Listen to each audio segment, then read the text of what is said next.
क्यों drug banners यहाँ से, तो अब मुझे लगता है कि नार्को टेररिज्म स्टार्ट हो गया है। वो हमारी एडमिनिस्ट्रेशन इतनी नाअहल है कि हमारी बॉर्डर सील नहीं कर पा रही है। क्या हमारे फोर्सेस इतने नाअहल है? We have very good faith on our forces. We have very good faith on the administration. But why these loopholes? That's why आपने और आपकी पार्टी ने क्या कर लिया जनाब? आप अगर हम सिवाय प्रेस कॉन्फ्रेंसों के उसके अलावा आपने क्या किया? कब आप सड़कों पे उतरे? कब आपने इन सब चीजों का विरोध किया? आपने पीले पंजे का बहुत रिपोर्ट किया होगा डैंग साहब, ठीक है? पीले पंजे के लिए हमारी पार्टी ने इतनी तगदो की, चाहे वो governor in hand in glove with administration हो, चाहे ऑन ग्राउंड जीरो हो प्रदर्शन कश्मीर या जम्मू प्रांत में। तब जम्मू में कहाँ पे मैं कह रहा हूँ जम्मू में कहाँ पे आपके प्रोटेस्ट हुए? Let me complete. आप अगर जम्मू सिटी की बात कर रहे हो और जम्मू सिटी को कवर कर रहे हो और उसको कह रहे हो कि आप पूरी जम्मू कश्मीर को कवर कर रहे हो, तो यू आर रॉन्ग सर। आप एक पार्टी हैं, आप जम्मू कश्मीर लद्दाख सब जगह होने चाहिए। मैं बोल रहा हूँ कि दूर उफ्तादा इलाका जो कि ठाठरी का एक गुज्जर जो पहाड़ पे रहता है, अगर उसकी आह आप सुनते हो, अगर उसकी प्रॉब्लम आप रिजॉल्व करते हो, जम्मू सिटी में तो डिविजनल कमिश्नर भी है, डिप्टी कमिश्नर भी है और डैंग साहब भी है लोगों की सुनवाई करने के लिए। लेकिन हमारे वर्कर्स, हमारे लीडर्स उन पहाड़ों पे, उन सड़कों पे जाते हैं जहां आप नहीं पहुंचते हैं, जहां मैं नहीं पहुंच सकता, हालांकि मैं कश्मीर में मैक्सिमम टाइम रहता हूं। जिस तो ऑन ग्राउंड काम करते हैं, लोगों को पता नहीं चलता। तो ऑन ग्राउंड जीरो हम काम करते हैं, लोगों को पता नहीं चलता। हम मीडिया लाइमलाइट में नहीं आना चाहते हैं। अगर हम लोगों को किसी न किसी तरीके से सहूलत, किसी न किसी तरीके से राहत पहुंचाए, चाहे वो स्मार्ट मीटर्स की लेवल पे हो, चाहे पीले पंजे की लेवल पे हो, चाहे अपने जो आप देख रहे हैं न्यूज़ सैर इंडिया और मैं हूं अरफाज अहमद डैंग। आज की खास मुलाकात में हमारे साथ मौजूद हैं All Alliance Democratic Party state media head Mohammad Ejaz साहब। सर, स्वागत है आपका न्यूज़ सैर इंडिया में। बहुत बहुत शुक्रिया डैंग साहब। एजाज भाई, अगर बात करें हम जम्मू कश्मीर की, कैसे देखते हैं जम्मू कश्मीर के हालात और 5 अगस्त 2019 के बाद क्या बदलाव देख रहे हैं आप? 5 अगस्त 2019 के बाद अगर आप बात करें तो पॉलिटिकली जम्मू कश्मीर के लोगों और जम्मू कश्मीर की रीजनल पार्टीज़ जो कि पिछले 75 साल से आपको, मुझे, because I am a political person, मैं मजबूर हो गया पॉलिटिक्स में आने के लिए 2019 के बाद, उनको एम्पुटेट किया गया। यहाँ की इकोनॉमी को ज़ीरो ज़ेर ज़मीन पहुँचाया गया। यहाँ के कारोबारी शख्स जो इस वक्त बिल्कुल रो रहे हैं कि क्या वो अपना कारोबार संभाले, अपना घर संभाले, अपनी स्मार्ट मीटर्स की बिल भरे या फिर क्या करे। अगर हम एम्प्लॉयमेंट की बात करें, our employment indices were the best among the north India. Pre 2019 की बात हम करें तो आप, अगर हम अभी की बात करें, हमारे यूथ जो कि डिग्रियां, पीएचडी होल्डर्स जो कि पोस्ट ग्रेजुएट्स हैं, वो डिग्रियां ले लेके घर में बैठते हैं।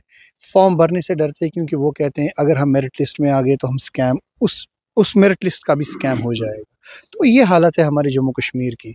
तो आई कैन से कि we are living in a dark room right now. We don't know कि हमारा फ्यूचर क्या है, हमारे यूथ का फ्यूचर क्या है।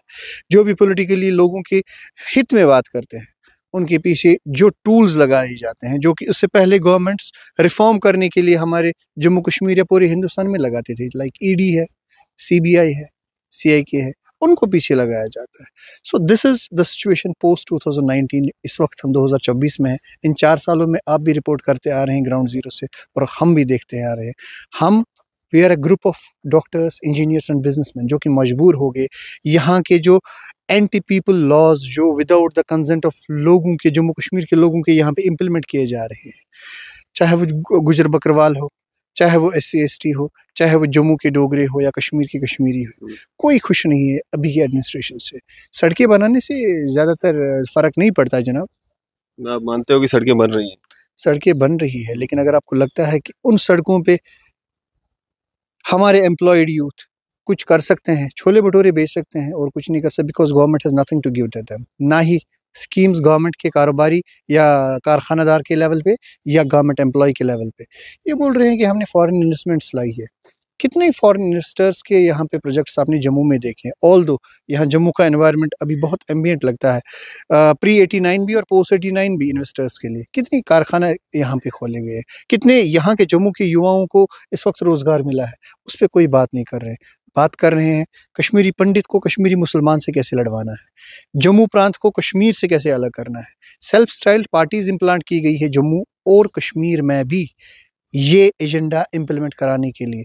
बट लोग अब बहुत सयाने हैं डैंग साहब, लोग बहुत सयाने हैं। उनको पता है कि उनका फ्यूचर कहाँ है। They need a change, they need a sea change. आप कश्मीर से ताल्लुक़ रखते हैं?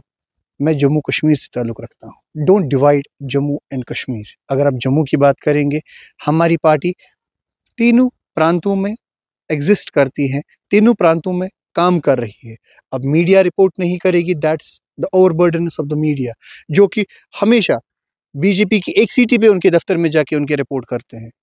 अब जो बाकी पार्टीज है, बाकी पार्टी चाहे काम करे ग्राउंड जीरो पे या ना करे, that's none of their concern. रहते कहाँ पे, जम्मू में या कश्मीर में? मैं जम्मू में भी हमारा मकान है और कश्मीर में भी हमारा मकान है जनाब। आप जम्मू और कश्मीर को अलग अलग ना करें। यहाँ पे बहुत सारे लोग, बहुत सारी पॉलिटिकल पार्टीज, बहुत सारी मीडिया फ्रेटर्निटी बस इसी पॉइंट पे है कि जम्मू को कश्मीर से कैसे अलग करें। जम्मू कश्मीर दो आंखें हैं एक इंसान की। लद्दाख ऑलरेडी एक आम जम्मू कश्मीर के प्रांत से काटी गई है, अब और हिस्से मत करिए। यहाँ पे हमारी सल्तनत जो थी, जम्मू कश्मीर लद्दाख गिलगित बल्तिस्तान, क्या आप उसकी हिस्ट्री जानते हैं? हम तो अफगानिस्तान तक पहुंच गए थे जनाब। आपने हमें, मैं कहूँगा जो एडमिनिस्ट्रेशन है, आप और आपकी बाकी जो साथी पार्टियां हैं वही तो कश्मीर कश्मीर चिल्लाती रहती हैं। हम कहाँ कश्मीर और जम्मू को अलग करते हैं जनाब। आप लोगों की आवाज़ है, ठीक है। आज ये जो दूरध्वनि यंत्र मेरे पास पड़ा हुआ है ना, मैं जेब से निकाल के देखता हूँ कि डैंग साहब क्या कहता है, या बाकी जर्नलिस्ट जो जम्मू के हैं या कश्मीर के क्या कहते हैं। मैं आपके, अगर मैं कश्मीर का रहने वाला हूँ, मैं कहीं जम्मू आके ये नहीं देखूंगा कि जम्मू का लोग, जम्मू का डोगरा क्या कहता है, जम्मू का जो यहाँ पे रहने वाला है वो क्या कहता है। यही एक ये यंत्र है जिसकी वजह से डिवीजन हो रहा है जम्मू और कश्मीर। 5 अगस्त 2019 के बाद कोई बदलाव नहीं दिख रहा है। आप उसी कश्मीर के रहने वाले हैं जहाँ पे कश्मीर में 4 बजे के बाद पूरा बंद हो जाया करता था, लोग बाहर निकलने से डरते थे। किस चीज़ से? आपको लगता है कि सिक्योरिटी कंसर्न्स कम हो गए? मैं कहता हूँ कश्मीर से सिक्योरिटी कंसर्न्स अगर कम हो गए, वो तो आपके पीर पंचाल में चले गए। अब रजौरी की बात कीजिए, कितने हमले हो गए। अब सुरनकोट की बात कर लीजिए, यहाँ तो अब मैं कहूँगा कि निहत्थे लोगों पे इनकाउंटर किए जा रहे हैं और फिर माफ़ीनामा दिया जा रहा है और कंपनसेशन के नाम पे उनको नौकरी दी जा रही है, ताकि उनकी जो जीवित, किसी का भाई किसी का बेटा मरा है, उसका रिप्लिका उनको मिले। But no, human loss has no boundaries. जैसे 1989 से 1999 तक कश्मीर में होता रहा, अब वो ट्रांसफ़र किया गया वो सिस्टम हमारे पीर पंचाल और चनाब के रीजन में। आप मानते हैं कश्मीर में हालात ठीक हुए हैं? कश्मीर में जनाब आली, मैं कहूँगा जो गवर्नर, रात के 12 बजे भी लोग घूमते हैं। रात के 12 बजे लोग घूमने से क्या बेनिफिट है? नहीं घूमते, मुझे ये बताइए क्या बेनिफिट है? डर खत्म, लोगों के दिलों से डर खत्म हुआ है। कश्मीर के लोगों में अगर रात के 12 बजे हो या दिन के 12 बजे घूमने से क्या उनको एम्प्लॉयमेंट मिलेगी? घूमने से उनको रोजगार मिलेगा? घर खत्म हुआ है, घर खत्म हुआ है, घूमने से डर खत्म हुआ है। अरे भाई साहब, डर खत्म हुआ है जनाब। वहाँ पे लोगों के दिलों से डर खत्म हुआ है। वहाँ पे कदगने लगी, हड़तालें हुआ करती थी, वो खत्म हुई है। वहाँ से कदगन, दुकानें बंद रहा करती थी, वो खत्म हुई है। With your permission can I say something now, if you will not interrupt me. बात ये है, हड़तालें खत्म हुई है but economy was running there. Crackdowns होते थे but economy was running there. अब तो हालात ठीक है। एक कारोबारी कश्मीर का क्यों रो रहा है? वो तो बैंक खत्म हुई है जनाब। मैं लेट मी कंप्लीट। मैं कहूँगा कि अगर पत्थरबाजी खत्म हुई तो अनएम्प्लॉयमेंट बढ़ी है। अगर पत्थरबाजी खत्म हुई है तो ड्रग में, वो क्या एम्प्लॉयमेंट थी जो पत्थरबाजी करते थे युवा? नहीं, मैं वो नहीं बोल रहा हूँ। मैं कह रहा हूँ अगर आपको लगता है कि पत्थरबाजी बंद होने से एक स्टेट की इकोनॉमी इंक्रीज हो रही है, देन यू आर रॉन्ग। अगर आपको लगता है कि रात के 12 बजे समय लगता है, कुछ भी ठीक करने में टाइम लगता है। जी, आपको क्या लगता है जम्मू में तो ऐसे हालात नहीं थे? जम्मू में आज आदमी क्यों रो रहे हैं? जम्मू में आज कारोबारी क्यों रो रहे हैं? जम्मू में आज बीजेपी के हेडक्वार्टर के बाहर प्रदर्शन क्यों हो रहे हैं? जो स्कैम्स जो एम्प्लॉयमेंट के हुए थे, अगर जम्मू में हालात ठीक थी। आप कश्मीर को हमेशा जम्मू से कंपेयर करते हैं कि वहाँ हालात खराब थी, यहाँ हालात ठीक है। अगर आप कहते हैं कि यहाँ हालात एज कम्पेयर टू कश्मीर ठीक थी प्री 2019, तो अब क्यों रोना धोना? अब क्यों कारोबारी कह रहे हैं कि दरबार में वापस कीजिए? अब क्यों स्कैम्स जॉब के हो रहे हैं? अब क्यों ड्रग बैनर्स यहाँ से? तो अब मुझे लगता है कि नार्को टेररिज्म स्टार्ट हो गया है। वो हमारी एडमिनिस्ट्रेशन इतनी नाअहल है कि हमारी बॉर्डर सील नहीं कर पा रही है। क्या हमारे फोर्सेस इतने नाअहल है? We have very good faith on our forces. We have very good faith on the administration. But why these loopholes? That's why आपने और आपकी पार्टी ने क्या कर लिया जनाब? आप अगर हम सिवाय प्रेस कॉन्फ्रेंसों के उसके अलावा आपने क्या किया? कब आप सड़कों पे उतरे? कब आपने इन सब चीजों का विरोध किया? आपने पीले पंजे का बहुत रिपोर्ट किया होगा डैंग साहब, ठीक है। पीले पंजे के लिए हमारी पार्टी ने इतनी तगदो की, चाहे वो governor in hand in glove with administration हो, चाहे ऑन ग्राउंड जीरो हो प्रदर्शन कश्मीर या जम्मू प्रांत में। तब जम्मू में कहाँ पे? मैं कह रहा हूँ मैं कह रहा हूँ, जम्मू में कहाँ पे आपके प्रोटेस्ट हुए? Let me complete. आप अगर जम्मू सिटी की बात कर रहे हो और जम्मू सिटी को कवर कर रहे हो और उसको कह रहे हो कि आप पूरी जम्मू कश्मीर को कवर कर रहे हो, तो यू आर रॉन्ग। सर आप एक पार्टी हैं, आप जम्मू कश्मीर लद्दाख सब जगह होने चाहिए। मैं बोल रहा हूँ कि दूर उफ्तादा इलाका जो कि ठाठरी का एक गुज्जर जो पहाड़ पे रहता है, अगर उसकी आह आप सुनते हो, अगर उसकी प्रॉब्लम आप रिजॉल्व करते हो। जम्मू सिटी में तो डिविजनल कमिश्नर भी है, डिप्टी कमिश्नर भी है और डैंग साहब भी है लोगों की सुनवाई करने के लिए। लेकिन हमारे वर्कर्स, हमारे लीडर्स उन पहाड़ों पे, उन सड़कों पे जाते हैं जहां आप नहीं पहुंचते हैं, जहां मैं नहीं पहुंच सकता, हालांकि मैं कश्मीर में मैक्सिमम टाइम रहता हूं। जिस तो ऑन ग्राउंड काम करते हैं, लोगों को पता नहीं चलता। तो ऑन ग्राउंड जीरो। हम मीडिया काम करते हैं, लोगों को पता नहीं चलता। हम मीडिया लाइमलाइट में नहीं आना चाहते हैं। अगर हम लोगों को किसी न किसी तरीके से सहूलत, किसी न किसी तरीके से राहत पहुंचाए, चाहे वो स्मार्ट मीटर्स के लेवल पे हो, चाहे पीले पंजे की लेवल पे हो, चाहे अपने जो रिसेंटली जो कंट्रोवर्शियल जो भी बिल्स लाई गई है against the will of the people of Jammu Kashmir, so we are more happier in then coming into the media rather than completing the work for the people of Jammu or Kashmir or including Ladakh, because we equate कि Jammu Kashmir Ladakh is the single unit like it was before। हालांकि अब तो हमें state का दर्जा भी नहीं है। We are requesting the central administration, already we have led various demonstrations and press conferences in Kashmir and Jammu as well with regarding to this। So inshallah hope so कि अब सुप्रीम कोर्ट पे ही एक आती जिन्होंने अब elections के date भी विधानसभा और अपने जो पार्लियामेंट इलेक्शंस है उनके डेट्स भी तायुन किए हैं कि up to this level the election should take place at any point of time. We are very बहुत शुक्रगुजार है सुप्रीम कोर्ट ऑफ इंडिया के, because we have full faith in the Indian judiciary.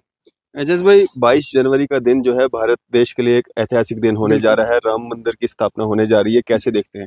Ram मंदिर एक मैं कहूँगा कि एक आस्था का पॉइंट है, जैसे मुसलमानों के लिए बाबरी मस्जिद थी।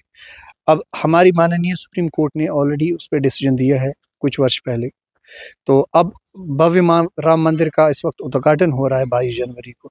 सो we as a people, as citizen of Jammu Kashmir, not as a part of any political party, we shall just welcome this step, क्योंकि यहाँ बहुत सारे हिंदुओं की आस्थाओं का सवाल है। एंड इस्लाम भी कहता है लकुम दीनुकुम वलिय दीन, हमें अपने अपने दीन पे चलना चाहिए और किसी गैर दीन, दूसरे जो दीन पे बंदा है उसको कोई इंटीग्रेशन ना हो, उसको कोई प्रॉब्लम ना हो, हमें उसकी आस्थाओं का भी ख्याल रखना है। So we welcome this step कि भव्य राम मंदिर का इस वक्त उद्घाटन हो रहा है माननीय प्रधानमंत्री नरेंद्र मोदी के हाथ। और होप कि this will be a abode of peace, ना कि एक दो रिलीजन्स को डिवाइड करने का एक सेंटर बने। We accept this as well. Ejaz भाई, आस्था का विषय है और आस्था थी जहाँ पे बाबरी मस्जिद थी, लेकिन बाबरी मस्जिद को जहाँ पे ध्वस्त किया गया वहाँ से 3 किलोमीटर की दूरी पे ये मंदिर की स्थापना हो रही है, तो क्या ये वो आस्था के साथ, मतलब लोगों की आस्थाओं के साथ खिलवाड़ नहीं है? देखिए, it depends upon now the administration of the state. वो यूपी का एडमिन में आता है, वो यूपी की जुरिस्डिक्शन में आता है। I can not comment on that. Most probably जहाँ पे राम मंदिर का इस वक्त कंस्ट्रक्शन हो रही है, उद्घाटन हो रहा है, तो I think we shall just welcome it, we shall just be stick to the point. हमें इन डिमार्केशन पॉइंट्स पे इतना ध्यान नहीं रखना चाहिए कि 1 मीटर आगे या 5 मीटर पीछे बन रहा है। जी 3 किलोमीटर नहीं, दैट्स आस्था के साथ खिलवाड़ नहीं है। वो आप the people who has constructed the planning of the mandir and who have constructed it, you should just say the administration जो कि उस प्रांत की है। हम इस वक्त जम्मू कश्मीर की बात कर रहे हैं, भारत देश के हैं नहीं। बिल्कुल सही बात है, इसमें तो कोई दो राय नहीं है। फिर तो कहीं से भी कोई भी बात रख सकता है। नहीं, मैं कह रहा हूँ कि हमें आपने 3 किलोमीटर की बात कही, मैं कहूँगा कि एडमिनिस्ट्रेशन जो उस प्रांत की है, जो प्लानर्स है। मैं ये कहना चाह रहा हूँ, आपने कहा कि आस्था का विषय है, आस्था का विषय था जहाँ पे बाबरी मस्जिद थी और बाबरी मस्जिद को वहाँ पे ध्वस्त किया गया, शहीद किया गया। जी, तो वहाँ पे तो मंदिर बना नहीं, वहाँ से 3 किलोमीटर दूरी पे बना, फिर आस्था के साथ खिलवाड़ नहीं है। So who shall be answerable? The people sitting at the helm of affairs should be answerable for that। ठीक है, who has taken the decision to make the मंदिर at जैसा आप कह रहे हैं 3 किलोमीटर दूर, जहां बाबरी मस्जिद को शहीद किया गया। So this question should be answer, this answer should be asked to them. आप एक पॉलिटिशियन है ना, मैं आपसे जानना चाहता हूँ, आस्था का विषय है, आपने कहा क्या आस्था के साथ खिलवाड़ है या नहीं, मैं आपसे जानना चाहता हूँ। आप पॉलिटिशियन है ना, आप बात रख सकते हैं। इस वक्त राम मंदिर का निर्माण हो रहा है, इस वक्त राम मंदिर का उद्घाटन हो रहा है। I can just step on that कि हाँ बिल्कुल हिंदू हमारे भाई है और हमें उनकी आस्थाओं का आदर और पालन करना चाहिए। And this is a welcome step, that's all our political party has to say with regarding to the Ram Mandir. अभी कुछ लोग ये भी कह रहे हैं कि जहाँ पे बाबरी मस्जिद थी वो जगह जो है, अगर वहाँ पे मंदिर नहीं बना है तो वो जगह मुसलमानों को दे दी जाए ताकि वहाँ पे वो मस्जिद बना सकें। क्या आप उसमें विलिंग हैं? देखिए सबसे पहली बात है क्योंकि कि मंदिर तो वहां पे बना नहीं, मंदिर बना वहां से 3 किलोमीटर दूरी पे, तो वहां पे मस्जिद क्यों ना बने? देखिए ऑलरेडी हमारे आदरणीय सुप्रीम कोर्ट ने एक डिमार्केटेड लैंड दिया गया हुआ है मस्जिद के लिए। So we as a Muslim populace as a citizen, same जगह पे जहां पे मस्जिद थी वहां पे मस्जिद ना बने, this is a controversial point. We shall not, then we are going against the, we can say judgement of supreme Court. जो लोग ये मांग कर रहे हैं, आप जो लोग ये मांग कर रहे हैं, लोग तो पिछले 75 साल से ये भी मांग कर रहे थे कि to make the article 370 and 35A permanent. क्या वो हो रहा है? Sampat Prakash versus Union of India 1968 में 5 रुकनी जज ने ये कहा था कि it is irrevocable, it is permanent. और 55 साल बाद 2023 में यही सुप्रीम कोर्ट, यही 5 जज के मैं कहूँगा बेंच ने ये कहा कि it is we can say important, we cannot go with it, we have to just it is impartial and we can revoke it. So आप फिर अपने ही जो कोर्ट ऑफ लॉ है, जो हाईएस्ट कोर्ट ऑफ लॉ है land का, उसके against मैं नहीं जाना चाहता हूँ। We have to abide by whatever the judgement has come in. हाँ, इतना कहूँगा, हमने तब भी वेलकम किया था इस बात को कि जनाब आर्टिकल 370 और 35A हमारी आस्थाओं से जुड़ा है, but we have to just welcome it with the heavy heart the judgement of supreme court of India कि whatever has been done to the article 370 and 35। फिर आप ये क्यों कह रहे हो कि 370-35 से टूटने के बाद जो जम्मू कश्मीर के हालात बद से बदतर हैं, अगर आप सुप्रीम कोर्ट का इतना ही आदर करते हो, इतना ही सम्मान करते हो? क्योंकि ये बीजेपी बहुत ज़्यादा बिगुल बजाती थी 2019 हमारे पार्लियामेंट के पटल पे, हमारे home minister of India Amit Shah ji, कि 2019 के बाद यहाँ दूध की नहरें बहेंगी, खजूर के पेड़ हमारे कश्मीर में होंगे, एम्प्लॉयमेंट इतनी होगी कि लेने वाला कोई नहीं होगा। 2024 में आप खड़े हैं डैंग साहब, क्या हो रहा है? कितनी एम्प्लॉयमेंट्स मिली, कितनी दूध की नहरें बही, वो आप भी जानते हैं और हम भी देखते हैं। क्या एक मैसेज रहेगा आपका आम जनता के लिए? आम जनता के लिए ये मैसेज मैं देना चाहता हूँ कि अब बहुत हो चुका। बहुत सारी पार्टियों ने आपको बहुत बारी किश्तियों में उतारा और वैसे ही चढ़ाया वापस जैसे आपको उतारा गया था। अब एक और नई नवेली दुल्हन जो भाजपा है वो भी आ रही है, वो भी डंका बजा रही है। फैसला आपको करना है, किसको मौका देंगे। आप अपने लोगों में से चुनिए जो कि आपको कम बेईमान लगे। बेईमान तो सब है यहाँ पे जनाब, इस हवा में तो सब नंगे हैं, बट जो कम बेईमान हो उस पर विश्वास करके आगे उसको वोट दीजिए और उसको चांस दीजिए, ताकि वो आपका, आपके बच्चों का, आपकी लैंड की सिक्योरिटी देखे, आपके एम्प्लॉयमेंट की सिक्योरिटी देखे और आगे ये देखे कि क्या करना चाहिए हमारे प्रदेश को आगे बढ़ाने के लिए with regard to the dignity of the Jammu and Kashmir people.